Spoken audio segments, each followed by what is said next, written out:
sing Sacred Heart Christian Harmony. We did, my grandfather, Harrison, which a lot of you probably knew, some of you might not, but his mom and dad, his mom was a Reed and his dad was a Creole. And so on the Reed side of my family, they sang Sacred Heart, and on the Creole side, they sang Christian Harmony.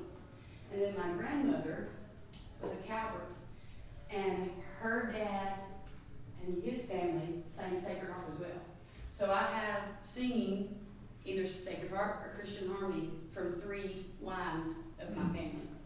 And so that's one reason why I sing. I've never known a life without singing in it.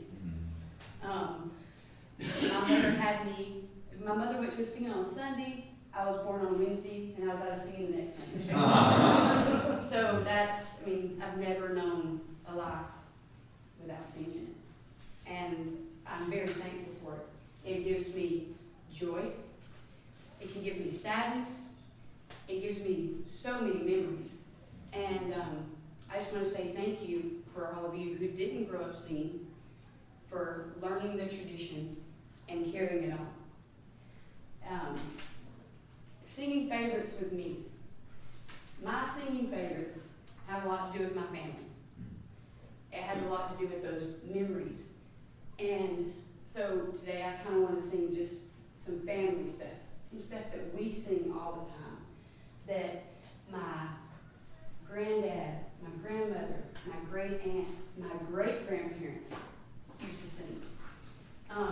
Back in, I guess it was 2016, I don't know how many of you remember, you were there, at the United Convention that they had at Camp McDowell out at Jasper.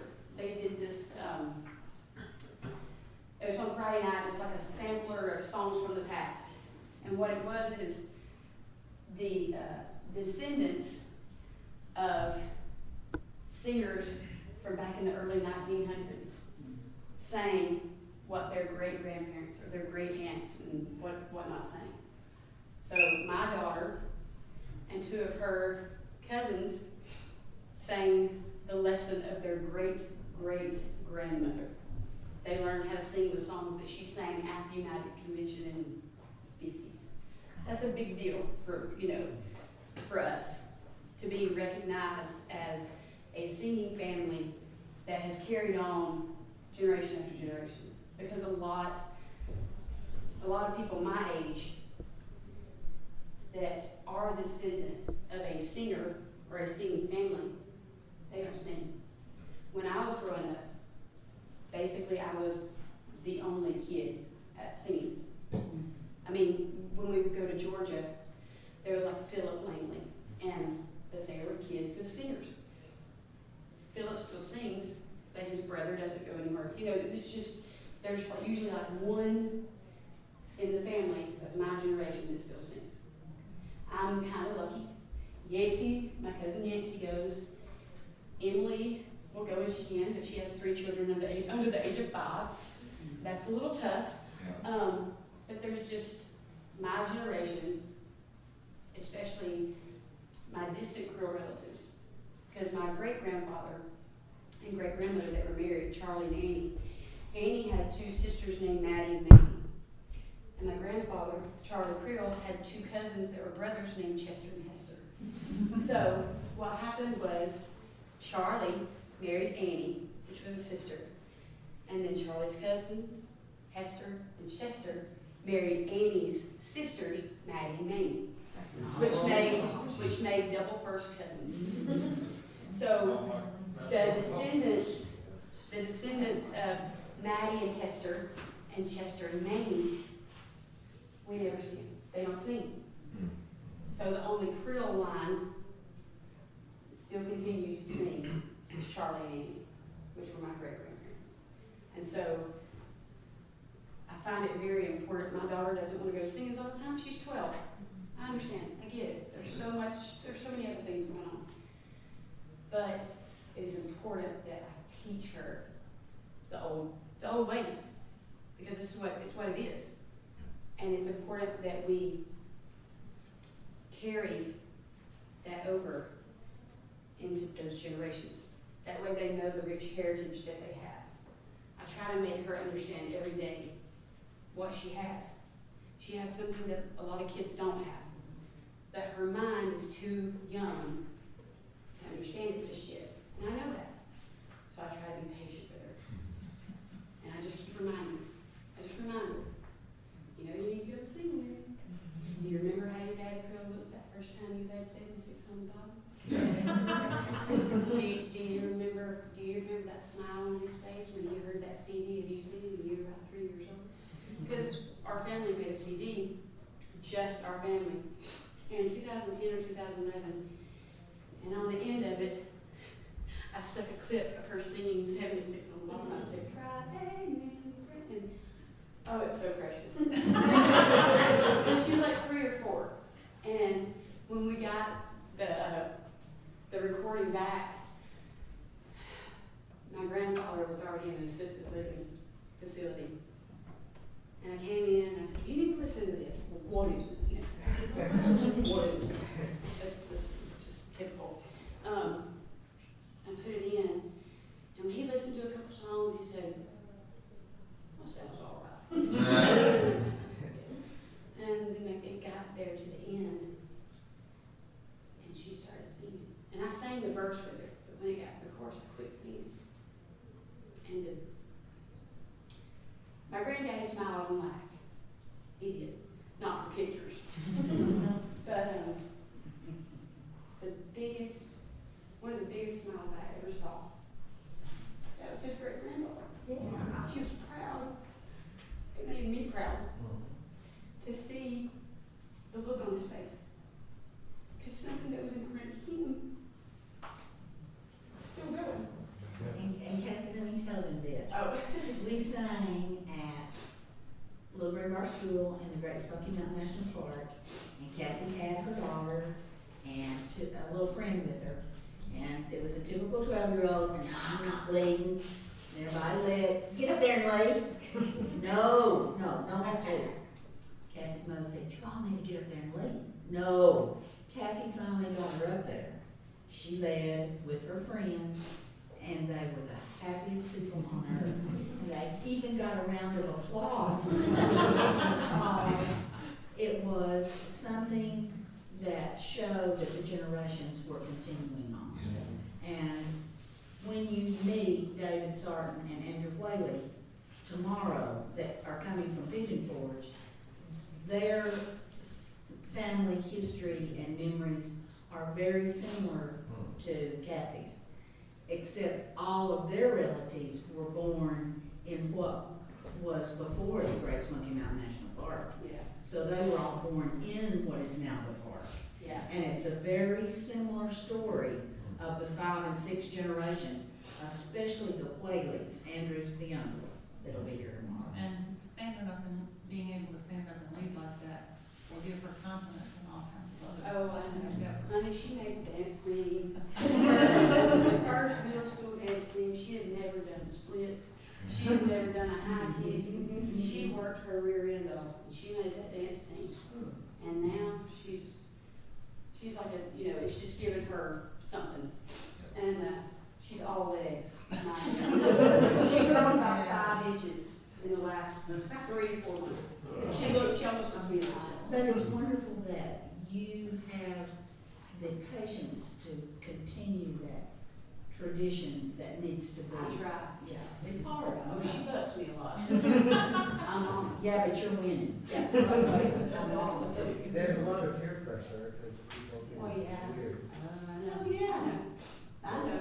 You probably went through that, didn't you? I'm the only one in my generation. Yeah. Well, but there will be a day that she'll understand. Yeah, there will And be. I hope that I've done what I should do to instill it. I try. Well, it's there, whether you realize it. I know. She's actually a lot better than what she puts on. Cassie, when you were 12, did your mama or grandma did you coach you to get up and read? No. Did they have to drag you to sing? No. So what do you think that was? It was all I'd ever known. It's all Ainsley's or no? Well, no, not Personality. really. Because her dad lets her stay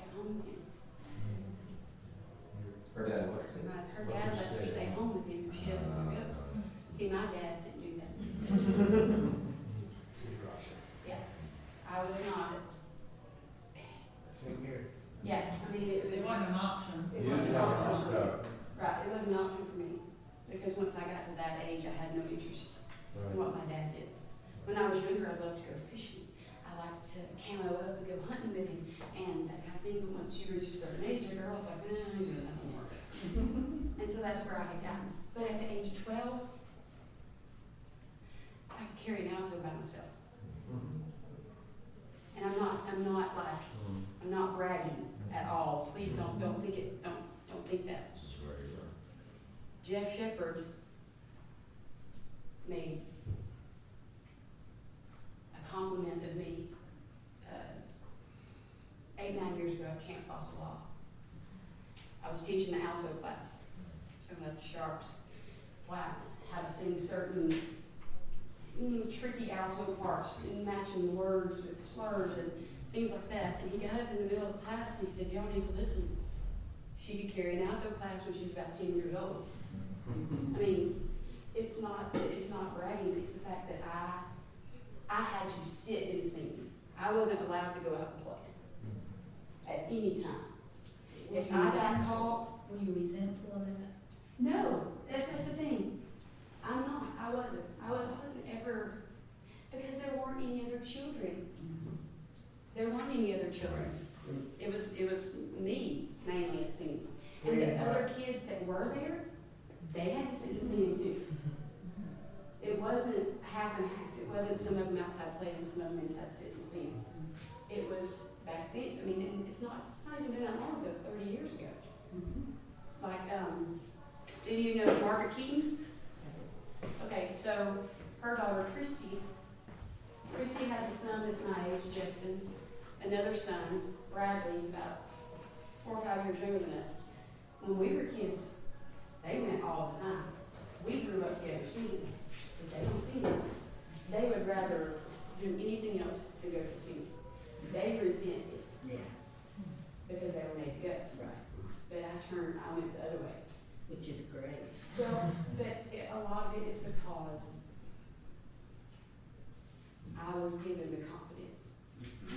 I was built up by my grandparents, by my mom. I had that support of carrying it. I had that. Whereas they only had their grandmother and their mom. With me, I had my grandparents, my aunts, my uncle. I had all this. And I think that's a lot of what's went on with other lines is they haven't had the support that I did. And I mean, like I said, I'm not bragging at all. I'm thankful for it. Yeah. I'm thankful that I have what I have. I've got something that a lot of people will never know. They'll never understand. Yeah. And I just wanted to kind of introduce that and introduce myself and tell you a little bit about why singing is so special to me. It's important to me. This year has been a rough year for me. I've only been to about 6 scenes. My husband had a wreck. It's been a really rough time. He's also type 1 diabetic, and so we've had a pretty rough year. And so I'm emotional anyway. I cry when I talk, especially about my family anyway, but I'm probably a little more emotional than usual. So it's good. I just want to say to you, it's good to be here. I thought I was going to have to cancel like on Wednesday because something came up that I had to take care of with our, he's a part owner in a business, and he hasn't been able to work. And some people just don't understand it. Some people don't understand what it's like to be hurt and be laying in bed for 3 months, not wanting to be there.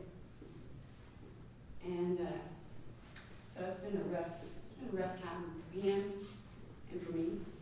But I've managed to keep my daughter up because she made the dance team in the midst of all this. But anyways, I just we'll talk a little bit about some things. On my grandmother's side, on the Calvert side, they sang Christian Harmony and Sacred Heart both. And I think I said a while ago they sang Sacred Heart, they sang both. And my grandmother's parents actually met at a Sacred Heart singing at New Prospect in Coleman County at the Well. The well is still there. It's been, kind of fancied up a little bit now, but the well is still there. But Mama Papa Calvert's youngest daughter, her name was Elsie. And when she was quite young, she was at singing school. And I'm sorry, I'm sniffing, I need to clean it, I guess. But she wrote a song during the singing school. Actually, I think she was a teenager. And John Deason and Wildacres, who were the revisers of the Alabama book, thought it was good enough that it should go in the book. And so I wanted to sing that right quick. That's page 10, I believe. But anyway, just think about it. She's a teenager. She had singing school. Wildacres is there. John Deason's there. They run through the song and they say, you know what? That's not too bad. And we need more female writers in this book. So, well, I got one. It's a little bit rougher than Kleenex. Well, that's a napkin. I think I already said it. I say napkins. So, I'd like to sing that real quick, and just as a, it's not so much, that I love it, it's family. Yes. This is my grandmother's baby sister, Elsie Calvert, who married, Bernard Moon, who was a Prairie Baptist preacher. If any of you have ever heard of Dorsey Creek, they used to have a Cooper book singing there at night, the third weekend of So July. who was Elsa Calvert to you? My grandmother's baby sister, She was your. my great aunt. And Aunt Elsie just passed away in June of 2016. And, but she was sweet as sugar. She'd do anything to help you. And if you knew her, you were blessed, because like my grandmother, there wasn't anybody like her. I mean, you meet a lot of people singing Sacred Heart, and you know a lot of sweet ladies, and you knew that it was just a different class of lady. And she was a lady. She was the wife of a Baptist preacher. She was all these things, and so she carried herself a little different. And it's okay. But so her son is now is a pretty Baptist preacher also. And the last time I saw Randy, he was the elder at Dorsey Creek now, where his dad built the church. That's in Colby County off of Highway 69. They call it the Highway 69 Convention Weekend because they have the Walker County Convention, which is close to Jasper. Then they would have Saturday night Karuak at Dorsey Creek, and then Sunday at New Prospect, where my great-grandparents met. So I noticed that in David Ivy's thing he sends out every week, where the singings are, they make a big deal about the counties in Alabama. Nowhere else I've lived does anybody care about the county. Oh, Kentucky we do. Oh, But yes. it's a big deal in Alabama. I think they care about counties when you live in a rural community. Yeah. That's a big deal. Yeah, a lot of places aren't in the city limits. Right, So they say it's in so-and-so county. yeah. Or it's in the community. Yeah. The community of, 5 miles outside of something that's this big in Yes. something county. yeah. Well, it's like county line, the church. It's called county line because about a mile or two from where the church is where 3 counties converge. It's Jefferson, Walker, and Blount County. The name of the church is New Zion Hill Primitive Baptist Church. If everybody calls it county conversion. So, I mean, it's just, that's just how it goes. Would you pitch for me? Sure.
So we're gonna sing just a little bit faster, okay, on the words. It's just.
So anyway, so she was a teenager when she wrote it, and you could tell it's not very complicated.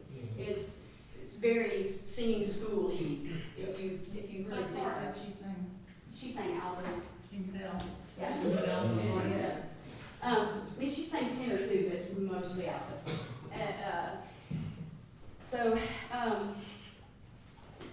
She had, my grandmother, when she had an aunt, her name's Edna, and my Aunt Edna is still alive, and she's 103 years old. Wow.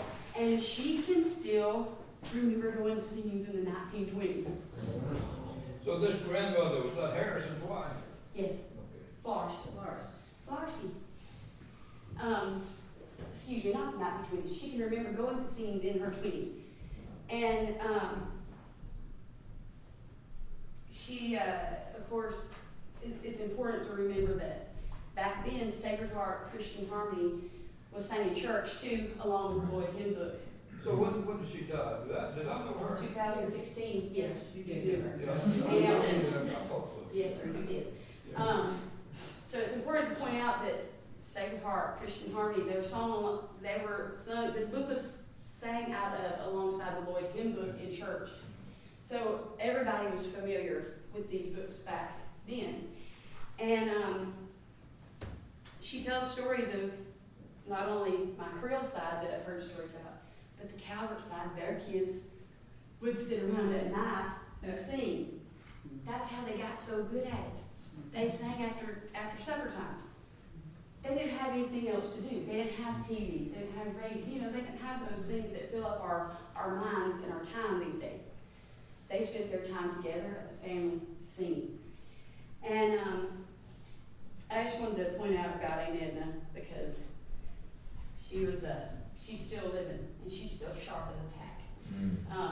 If you ever are around where we live and you'd like to meet Aunt Edna, you let me know. I'll take you out to see her. She got some humdinger stories too. But she sang alto too with Aunt Elsie. And she can remember days where there was an alto.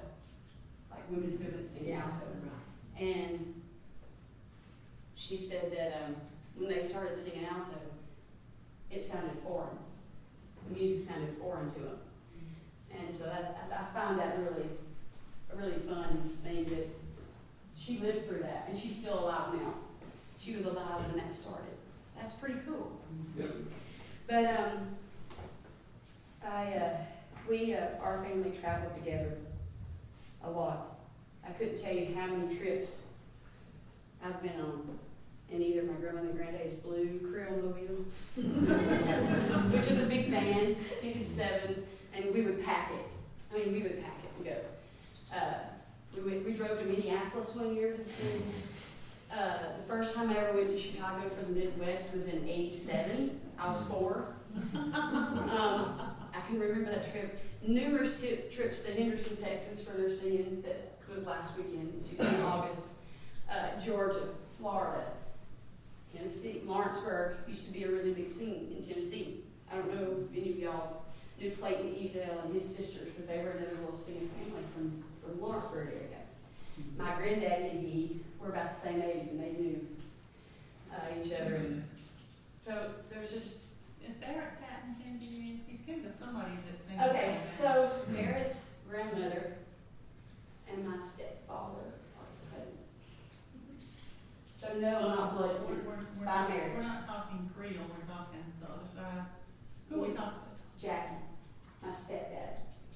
Jackie Cannon. Okay. Then Jackie's kid's Baptist. His Jackie's grandmother was a Indian. Jackie's grandmother was an Ivy. Oh, Jackie's all right, grandmother, okay. Jackie's grandmother and Coy's daddy were brother and sister. So Barrett Patton is kind of the Ivy sort of. Mm-hmm. Yes. Yeah, Linda Paul, his grandmother. That's how he's getting. We even at my age, the last recording we made as just our family was Christmas of 2005 in the kitchen at my grandparents' house. And we didn't sing anything but Christian harmony. My granddaddy on bass, because he could carry a bass section by himself.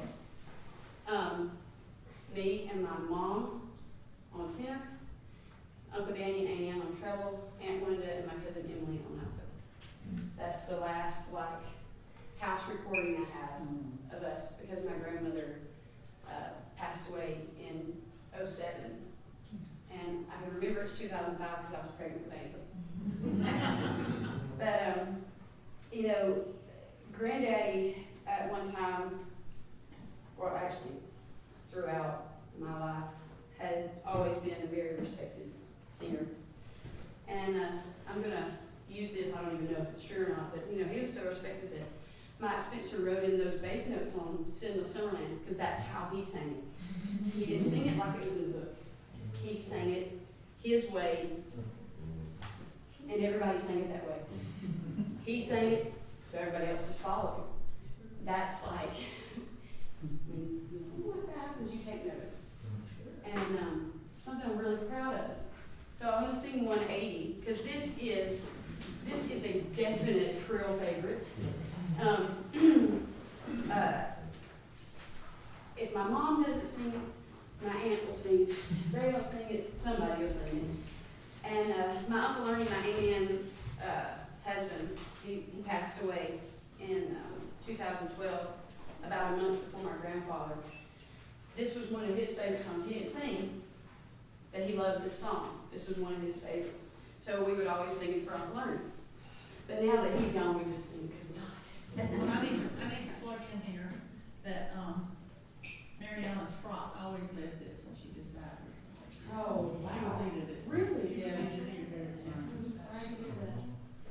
Wow, I didn't know that. And tomorrow, Chris Noren is having in Massachusetts the Sinless Yes. Summerland. Yeah. But anyway, so this is another one of ours that you will hear anytime you come to sing with us, you'll sing it. So we're just going to do the notes in one verse, and if you would pay particular attention to the bass, because it used to be just does all the way across here, and then Granddaddy would sing it. Oh, so I'm telling y'all, he was just different. He was my granddad. I'm going to brag on him, but David Ivy has said numerous times that Harrison could carry the bass by himself.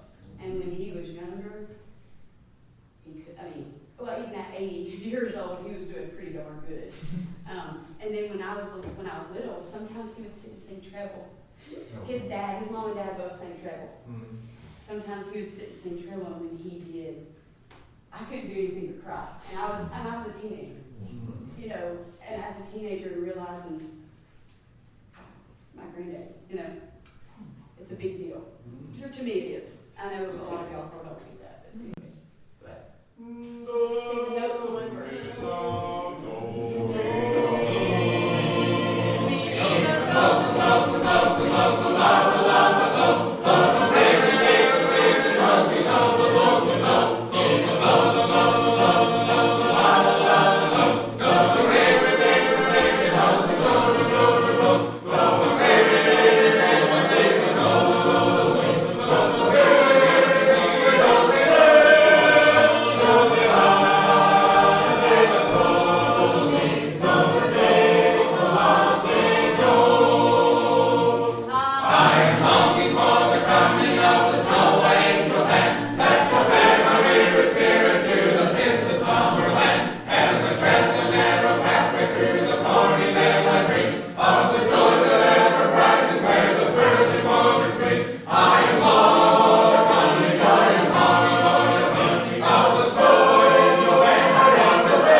See? But he never sang that one note. He always sang it that way, every Cassie. single time. I've always known it that way, the way you just did it. Somebody in East Kentucky recently was saying they've always sung it straight eighth notes. Do you know? Has it always been done swung like that? Oh, yes. I don't, yeah. Yeah, Oh, yeah, I always. was actually It- it- Always. That's how we sing it in Newton County, guys, and we sing basic. Mm-hmm. I mean, I don't know why he sang it that way. That's just the way he sang it. And so, got some. Another one that, somebody I'd like to just talk about, or actually I'm going to text their granddaddy. The first song my granddaddy ever taught me was 342. And I'd like to, I was a kid, so he taught me kind of a Christmas song, of course, because he knew that would draw my interest. So I want to sing a verse of this, and then I'm going to tell you another little funny story where they kind of got in a little tiff in my family. It's pretty funny. Anyways, go ahead. Do, mi, sol.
Nowadays, 346 is more popular, but there was a guy in Newton County, Clarence Griffin, that loved this song. We sang this a lot more than we sang 346.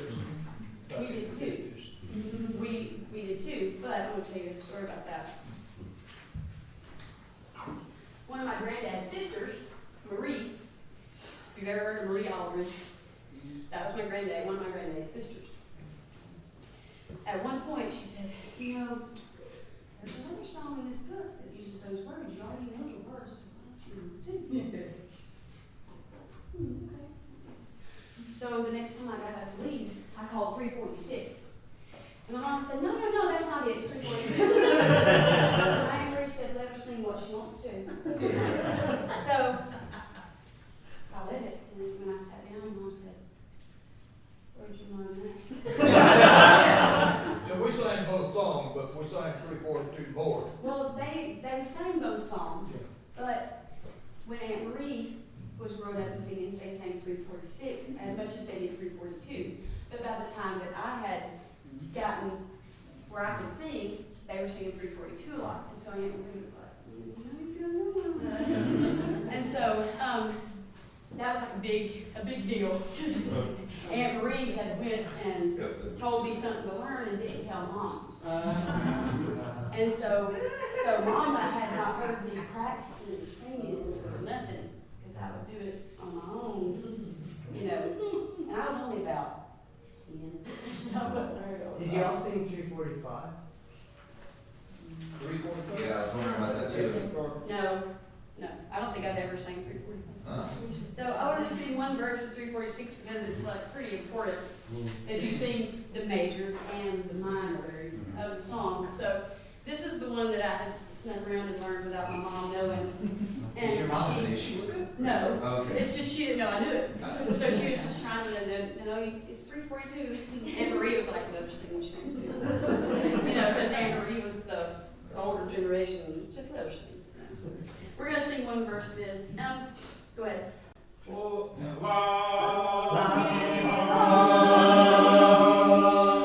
La,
she was walking on air. She would leave without a book. I think I only saw her leave with a book like a handful of times. And she passed away in 2000, so I was 17. But she is who I learned how to sing alto from. And she was very, very accomplished. And like I said, she led without a book, and she would bring the parts, everyone would be in, and you know, she was just, she walked on air when she was on the floor. And like Morgan in the Sacred Heart, she led Morgan without a book and would never miss any of the pickups, even the little parts where the tenor rests for a minute and somebody else is doing, she was on it. And we have a cousin, Kathleen, who is about my granddad's age. She's still living, but she can't go anymore. She's about 85, 86, maybe, she may be pushing 90 by now. But she's had cancer, and so she's at home. But she leads the same way Aunt Marie did. They're that generation.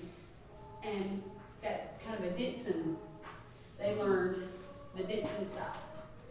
And so that's like where that kind of comes from. But she was very integral in teaching me how to sing alto and how to match notes and words together and words to certain slurs and songs and how to know when to pick up something. Because there's just there's some quirky things. So I'm going to look at 54, which is my trust. You were talking about the Denson style versus style. What do you mean? What do I mean? Trying to think what I mean by that. I guess you have to see it. Yeah, you have to see it. It's I don't know how to explain it. It's just a way of singing. I don't know how to explain that. It's very Yeah, it's fluid. that Very great Denson graceful. style. Yeah. She was graceful. That's what I mean. Like she looked like she was just walking on air. She could do things that it's so odd because I can't do it. Like the one thing that I have learned how to do that they would do is 434 in the Sacred Heart, where the treble comes out. Da, da, da, da. They would be beating time and pick that up with an upswing Oh, of their that's left arm. cool. Like that, it was. I don't know how to explain it any other I way. got you. It's just like grace, floating. Should bring the left hand with the book in there? No, she never led with them. So she would, but yeah, I can do it, but I have to be really concentrating on it because it's like this. Right. You know what I'm talking about, so it's, because he leads it a lot, so I know he wants to. But 54, this is a Marcus Cagle song, and it's the only one in the book, and legend that's been passed down has told me that he only wrote this song just to see if he could write a Christian song. I don't know why he stopped, because it's one of the best ones in the book in my opinion. But this is one of those that Aunt Marie taught me the alto. I wish I had my Alabama book. I wish I had my old Christian home just to look at some stuff. Because I think there used to be some kind of rest right here in the alto. And I mean, I can't remember. Anybody got an old book with them? An old one, yeah. I have a brown book. black one. Oh, black one, no. No, it could be brown. Is it? They're the 90s Alabama. brown. Yeah. If you have it, please, thank you. But anyway, it's kind of a weird spot because you pick up on the last beat of measure. And so it was odd. So she taught me how to sing that because I could never get it. I was trying so hard and I couldn't hit it right. And she said, listen, just listen and count it. Count the beats. Just do it in your head. You'll hit it. You know what? I got it. But it took my family and my grandparents' van, Uncle Ernie driving, my granddad in the passenger side, my grandmother sat behind my granddaddy, my Aunt Ann sat behind her husband, Uncle Ernie, then it was my mom, me, my Aunt Edith, which is another one of my granddad's sisters. We sang it over and over and over on the way to Bibb County to sing it. But I got it by the time we were there. And that's what it took. That's how supportive and how much they cared about me learning and me knowing how to do those things. And I'm so grateful for it, because like I said, a lot of families don't spend that kind of time, burning up, gosh, they don't spend that kind of time together anymore. So I'm fortunate. I got many, many times like that. And it's special to me. So let's see if we can do it.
So when they were boys, while the preacher was praying, the preacher that day was wearing tails on a suit.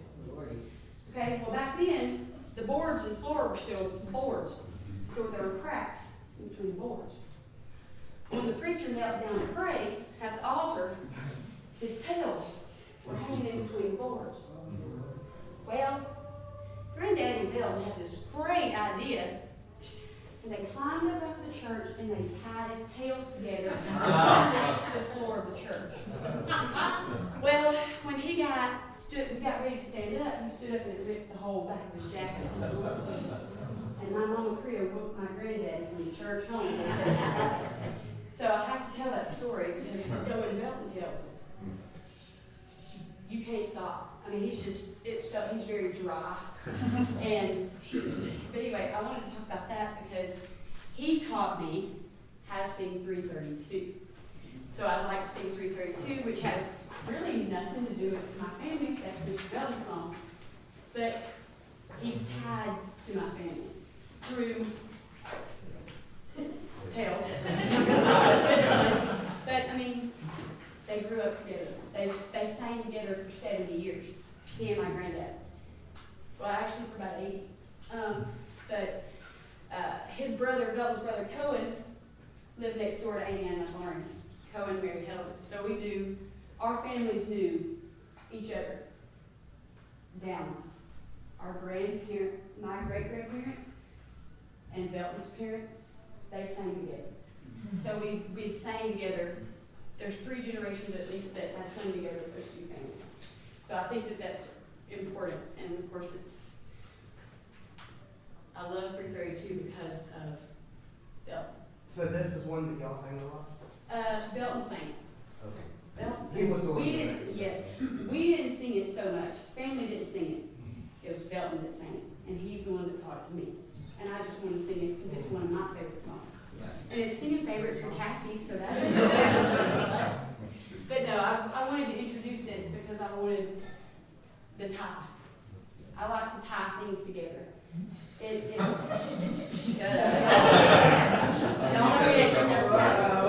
weave you a story. How's that? I'll weave you a story. But that's important to me. Those relations, because we think of them as family. Like Aunt Wanda and Brenda, Belton's daughter Brenda, they go to the beach together. They take their beach trips together. Like, they're not even the same family, they're just good friends because they've grown up together. They've sang together all this time. It's just the closeness of the family and those relationships that are kept alive through singing. I mean, love. You know, it's just important, and I just want to talk about it. So, we'll sing just the notes. Actually, yeah, I'll sing the notes in one verse. And I always make a request on this, if y'all would indulge me, ladies, on your lead out here, would you please sing the so? So, la, so, because the bass goes down to the mi. So when you sing the so, it gives it a different chord. But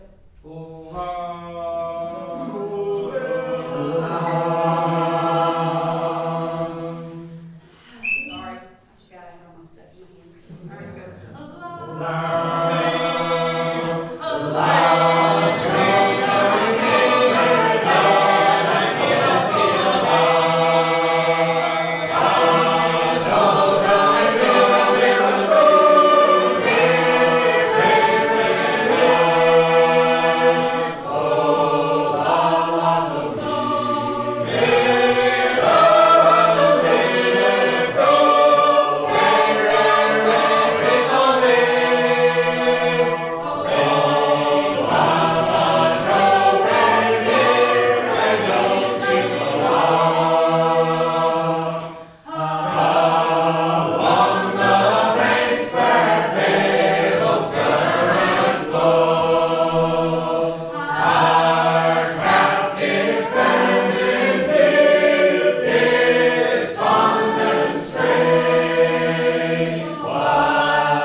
Going on, I want to talk about Aunt Edith, which is another one of my granddad's sisters. The first song she ever taught me, they all had their own songs they were going to teach me. And they had this picked out for years, and they knew, they didn't discuss it with each other, because they had to one up the other one. My Aunt Edith and Aunt Pauline constantly fought about it. Just crazy. They fought over Aunt Marie and Granddad. Aunt Edith and Aunt Pauline fought over Aunt Marie and my granddad. Who knows why? But like when Aunt Pauline would come down from Michigan, if she stayed with Grandmother and Granddad, Aunt Edith would gripe. She wouldn't stand her. And they're brothers and sisters. They're just yee all the time. But the first song that Aunt Edith taught me was 235, which is a William Walker song, I believe. So this is one of the old songs that Deason and Paris kept in the book when they did the 1958 Alabama book. And so, for those of you who think we don't sing any of the old songs, we do. It's just we don't sing as many of them. We sing a lot more of the gospel-y, because actually Granddad and O.A. Paris were friends. They sang together. O.A. Paris, in later years, actually lived near Corner, where county line is. And so Granddad, my mom can remember O.A. Paris. So they sang a lot. And then John Deason is from Bibb County. Well, my Creole relatives are from Bibb County. So they sang together. My great-great-grandfather was born in Bibb County, on the Creole side. So that's where I get the Christian harmony singing from, because he was born. Where's Bibb County? Is that Brother Bill? Yes, it's Old Bailey Hill. Yeah, we went back in July. John Deason. Yes, sir. And if we hadn't gone, there were 7 of us. There were 12 singers in all. And, you know, it's sad, because Yeah. I can remember being proud down there. Right. Mother says when she was We a used to kid. go there to the state convention. Yep. Mother said that when she was young, when she was a teenager, if you didn't get there by 9 o'clock, you didn't sing that day. It was full, church was full, Church when was we full. went, it would be full. I mean, Mom said, she said she can remember that. You didn't get there by 9 o'clock, you didn't sing. That's how it used to be in Newton County. And so now, this year we went in July, Aunt Ann, Aunt Wanda, Uncle Danny, Mother, me, Yancy, and Ken. There were 7 of us that went, and literally there were 12 singers in all. And they waited till we got there to start singing. We were late, but Are any of those decent that are around here? not one. Say what? No, Didn't decent. see- None of them are Didn't decent. see none. Yeah, I guess not, I don't know, Loretta was the last one I knew about. Well, with Donald Smith and Ruth Wires, were they not decent descendants? She was, yes. They were. You see, Donald's dead, and I think Ruth's in a nursing home.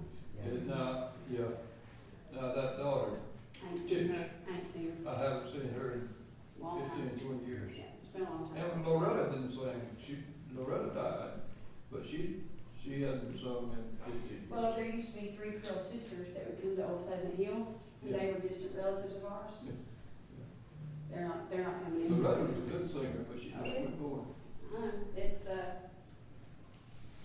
sadly dying in certain places. And it's sad because those places used to be huge.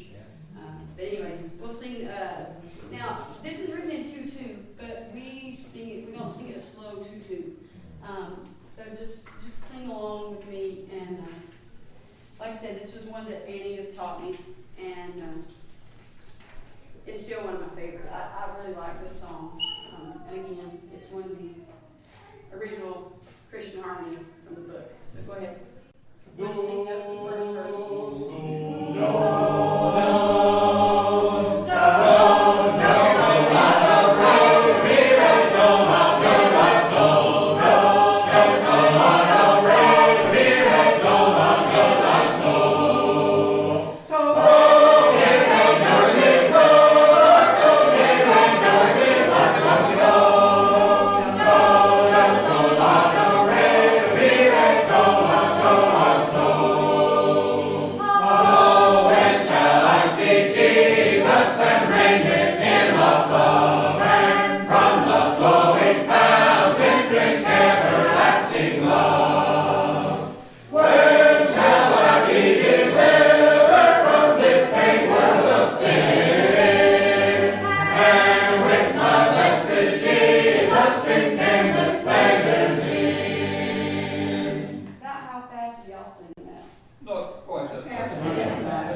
That's just how different regions. And see, I learned it at that speed, and so when I hear it slower, I'm like, what am I singing? Get lost in between. I'm gonna sing another family favorite, 307, and this is another one of my granddaddy's sisters that probably nobody knows. Aunt Lucille, she, as she got older, she was in the nursing home and didn't go. But when Mom was a teenager and in her 20s, Aunt Lucille used to go a lot. She sang treble. She had that Creole squeal like the rest of them but yeah. If y'all don't know what I'm talking about, let me back up. Yeah. So, the ladies in my family have really shrill, it'll cut you. It'll cut through anything. I can pick my mom out anywhere. Hear her record, oh, Cindy was there. That's Mom. It's just a really shrill treble voice, and we lovingly call it the Creole squeal. And so that's what treble sounded like when I was a kid. Like growing up, that's what a lot of the women sound like. Alice Washburn, she was up from around Hopewell. Alpha Black, her name's Alpha, they call her Alpha. Miss Alpha Black, she was up from around Coleman. Jewel Wooden. Trying to think of some more that had that. John Hocut's wife, Agnes, she sounded, that's how they sounded. They had this just real shrill treble. My mom can sing really high. It amazes me. But when they sat together, it was like a wall of it. And they all sounded like one, it just all meshed and blended and sounded like one big voice, is what it sounded like. So Aunt Lucille, Aunt Edith, my mom, Aunt Ann, they all had that kind of shrill treble sound. But that's, as a kid, sitting in Mom's lap, Aunt Ann, Aunt Edith's lap. That's the treble I hear. My great-grandfather sang treble, but they overpowered him, so that's what I remember hearing treble as a young girl. It wasn't as smooth as it is now. It was just kind of cut through a singing thing. But this is this is Aunt Lucille's song. And so we'll sing just the notes and a verse, and then I want, if we got just a little bit more time, I want to talk about some newer stuff. Go ahead.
You can repeat it. Right there in the middle. So, I'm going to move along out of the old stuff, and I just want to talk a little bit about this. So, when the books were combined, we had never sang out of the North Carolina book, ever. We'd always sang out of the Alabama book. So, all of a sudden, we've got all these new songs, and we've got more people coming to sing with us right up here. And they're singing these North Carolina songs that we have no idea. We've never sang them, so we're having to learn.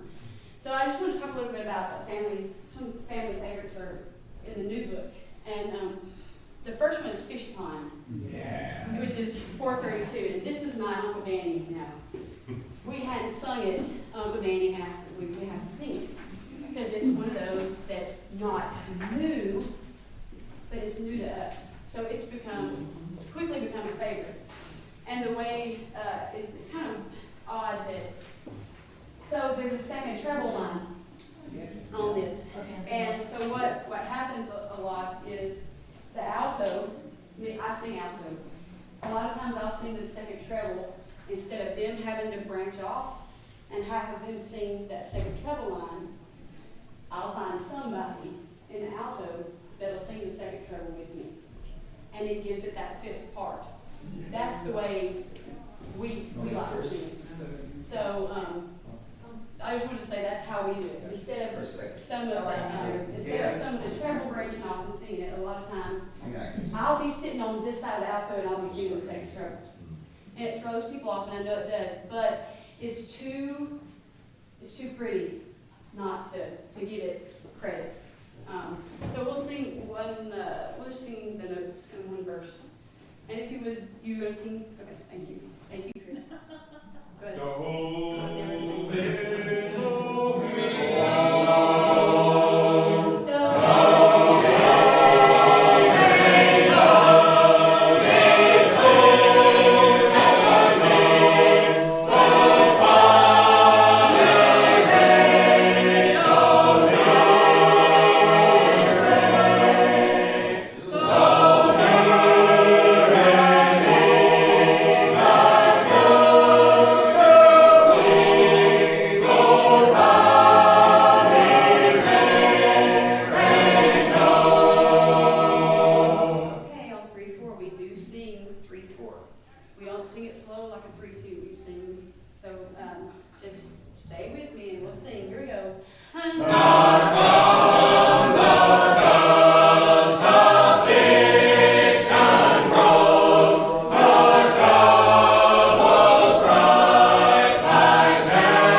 Singing favorites with Cassie.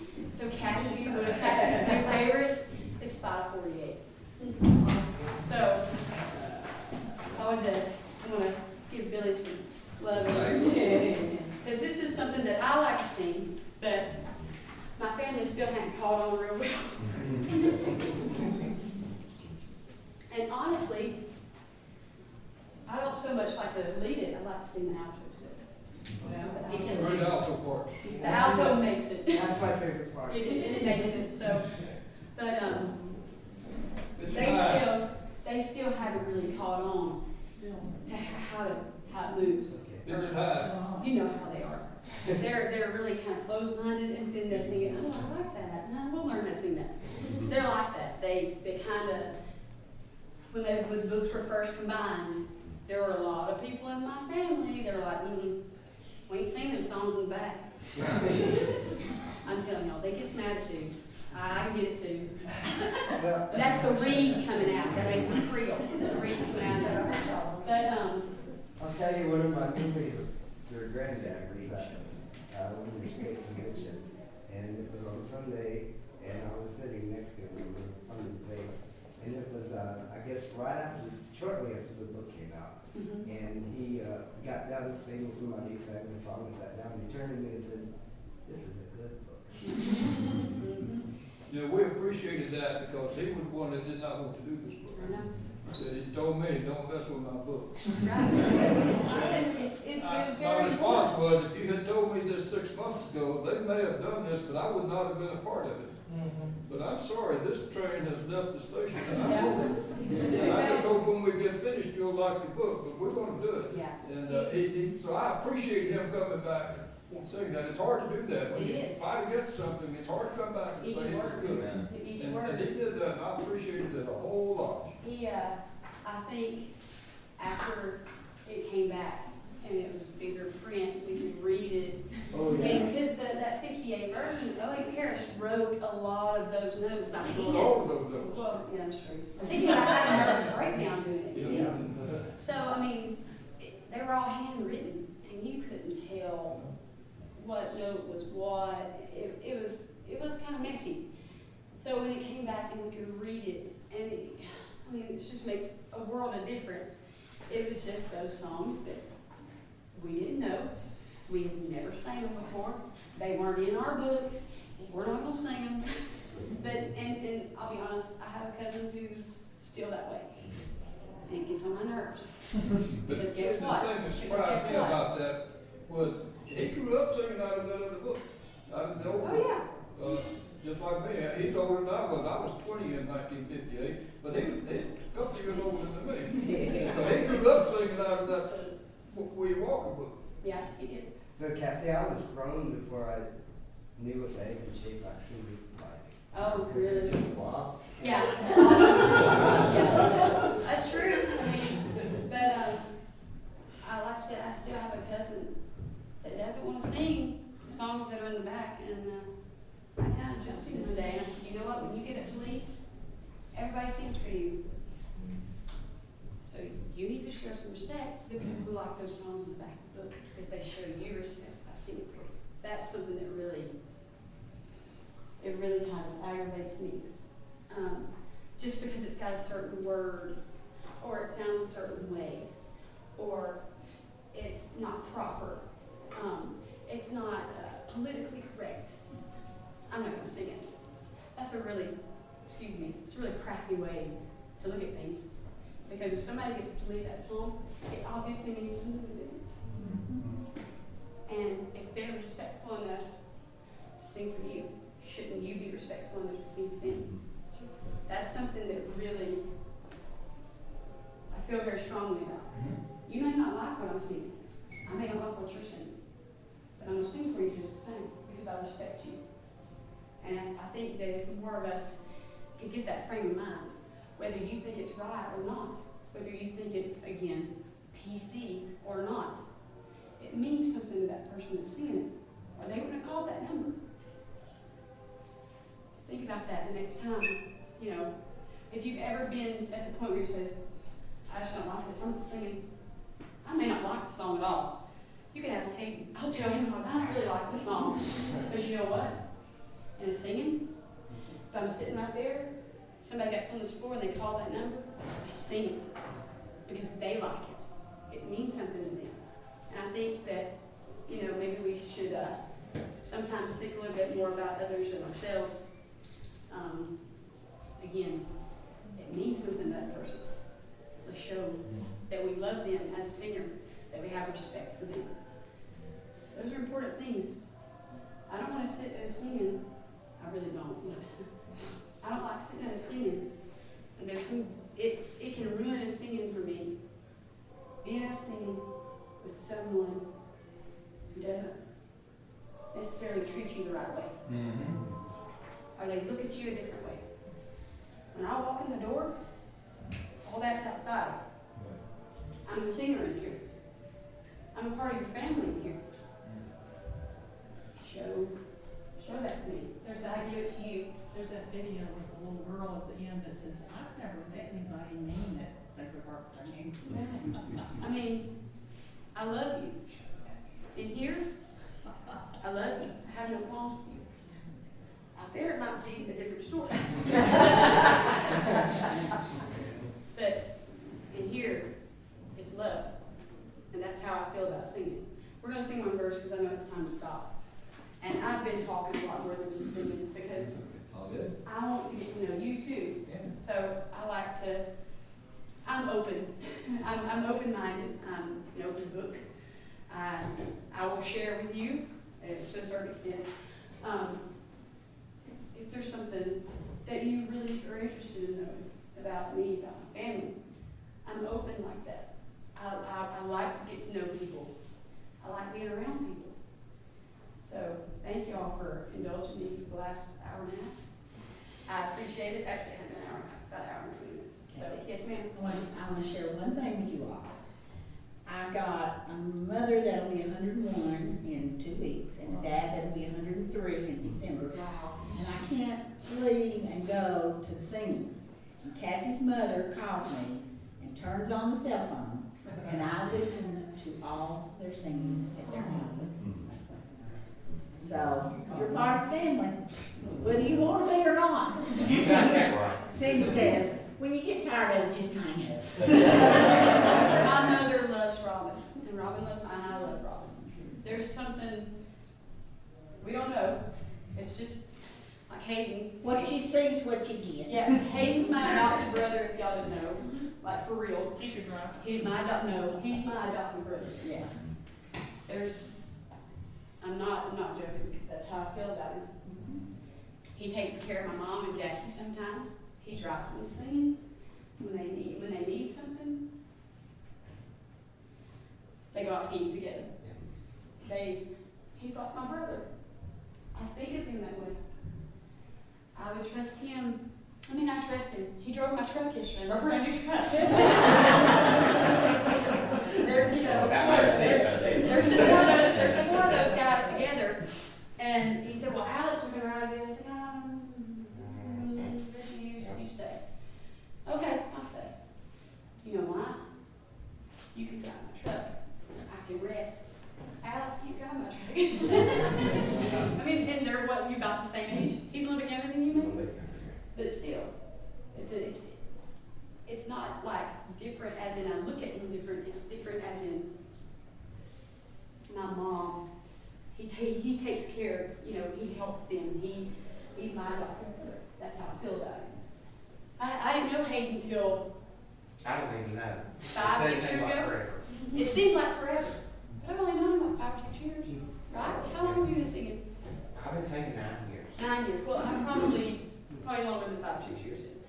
But I didn't start going to Countyline until about Yeah, but I knew you from 3 other or 4 places. years ago. But I knew you from other places. We did. And so, But that's when the match lit. yeah. When I got over there. Yeah, so that's how it goes sometimes. Mom, she calls Robin all the time. Does she?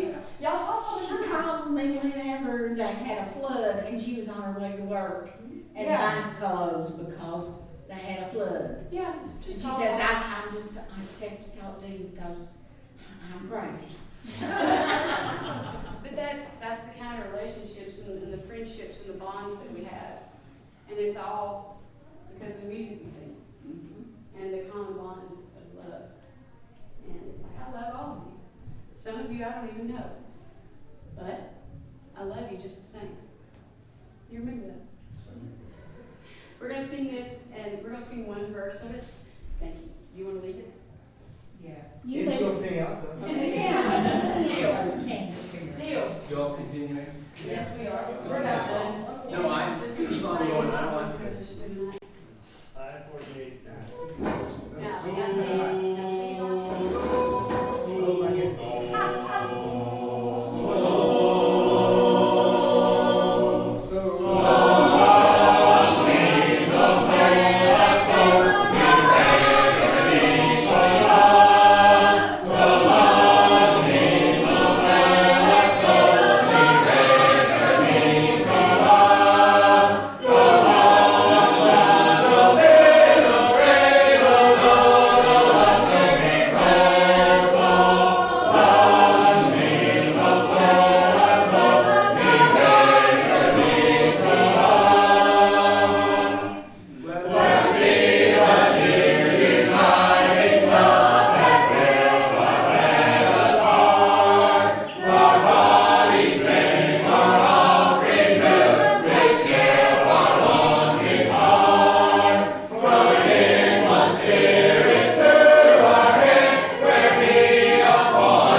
done. I'm just so thankful to be here. Thank you for We're glad you're coming. here. Thank you for coming and indulging me. Yeah. I love y'all and I mean it. Don't ever doubt it. We may have a cross word here and there. But just, encourage each other, build each other up.